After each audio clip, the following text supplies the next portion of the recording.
to the Blue Dolphin News Network. I am Dwayne. And I am Anaya. Please stand for the flag salute. Ready, begin. I pledge allegiance to the flag of the United States of America and to the republic for which it stands, one nation, under God, indivisible, with liberty and justice for all. Now for our school motto.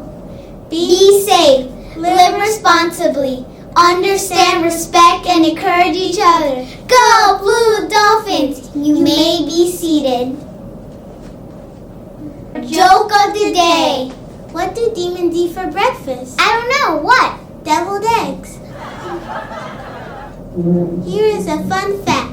Before becoming president, Lincoln lost 5 different elections. Quote of the day by Oscar Wilde. Be yourself. Everyone else is already taken. Dolphins continue to make a splash.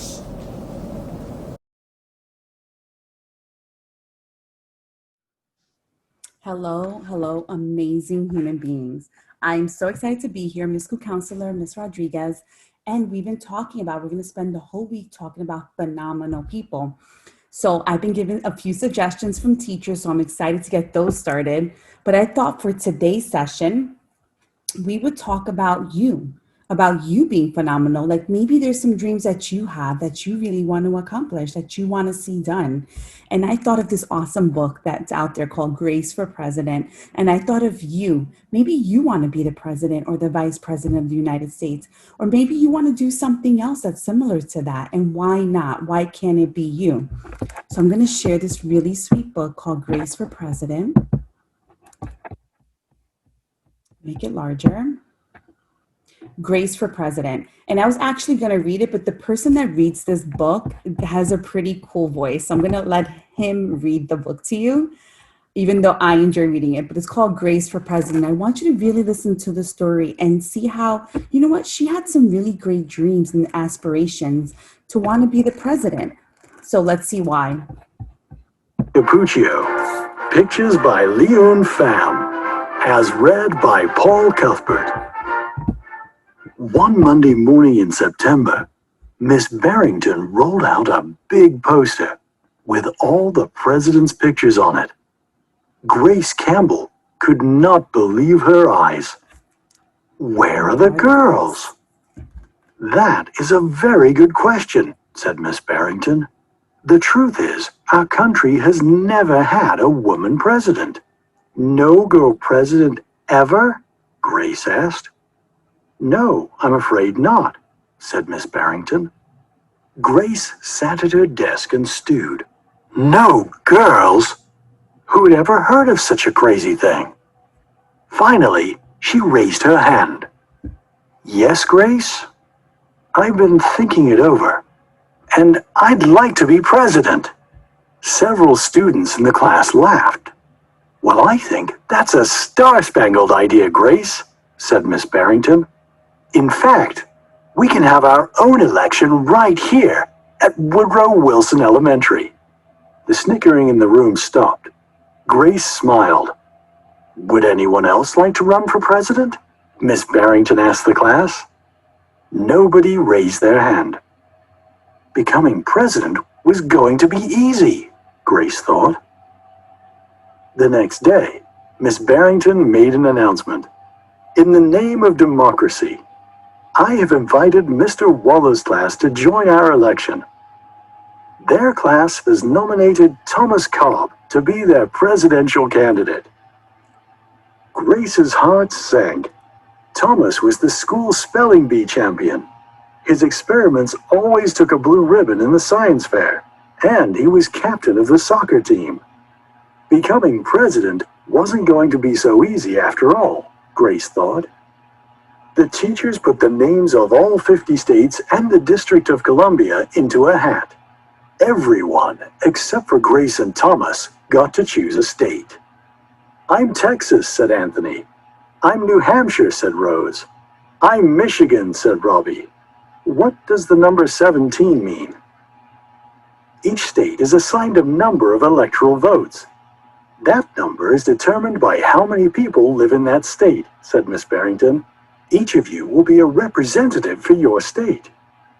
Altogether, our country has 538 electoral votes, Mr. Waller explained. On election day, the candidate who receives 270 electoral votes or more wins the election. Why 270? Asked Rose. That's more than half of all the electoral votes, Mr. Waller said. Becoming president really wasn't going to be so easy, Grace thought. Grace came up with a campaign slogan. Thomas came up with his own campaign slogan. Grace listened to what issues were important to the students, and she made a list of campaign promises. Thomas made up his own list of promises. Grace made campaign posters and buttons. Thomas made posters and buttons too. Each week, the teachers set aside time for the candidates to meet with their constituents. Polls were taken. Voters were making their choices.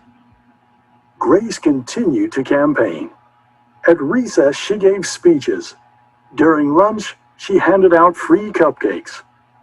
After school, she held rallies. Meanwhile, Thomas wasn't worried. He had cleverly calculated that the boys held slightly more electoral votes than the girls. At recess, Thomas studied his spelling words. During lunch, he worked on his latest science experiment. After school, he played soccer. Even before the election, Grace made good on her promises. She joined the safety squad. She organized a school beautification committee, and she volunteered her time in the school cafeteria. In early November, Woodrow Wilson Elementary hosted a special Election Day assembly.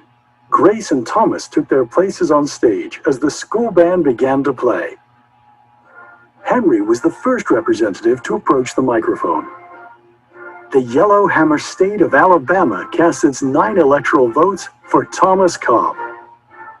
Fletcher said, the last frontier state of Alaska casts its 3 electoral votes for the best man for the job, Thomas Cobb. Hannah called out, the Grand Canyon state of Arizona casts its 10 electoral votes for Grace Campbell. And so it went. State after state after state cast their electoral votes. The scoreboard in the gymnasium kept track of the totals. The voting demonstration was quickly coming to an end. Clara approached the podium. The Badger State of Wisconsin casts its 10 votes for my best friend, Grace Campbell.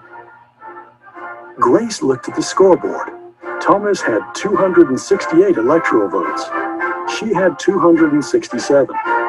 There was only one state still unaccounted for, Wyoming. Thomas grinned. Grace felt sick. Sam walked up to the microphone. He looked at Thomas. He looked at Grace. He looked down at Grace's handmade flag. Sam didn't say a word. What are you waiting for? Thomas whispered. The band stopped playing. All eyes were on Wyoming. Finally, Sam cleared his throat. The equality state of Wyoming casts its 3 electoral votes for Grace Campbell.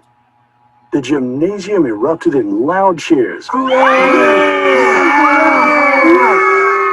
a few boos. Miss Barrington approached the podium. With 270 electoral votes, the winner is Grace Campbell. Thomas looked stunned. Grace hugged Sam. Why did you do it? She asked. Sam handed Grace his flag. Because, he said, I thought you were the best person for the job. The following week, the students in Miss Barrington's class were preparing for their career day presentations. Grace volunteered to go first. She stood at the front of the room and glanced at the posters still hanging on the wall. My name is Grace Campbell, and when I grow up, I'm going to be President of the United States. This time, everyone believed that she would. The end. And I believe that she would as well, just like you. If you ever dreamed of becoming the president or vice president of the United States, dream big. That's an amazing dream and it can be accomplished. But the only way it can be accomplished is with hard work, with dedication, right? Doing your schoolwork, making sure to listen to your teacher, getting everything done that needs to be done, and just setting your goals high. Have an amazing day.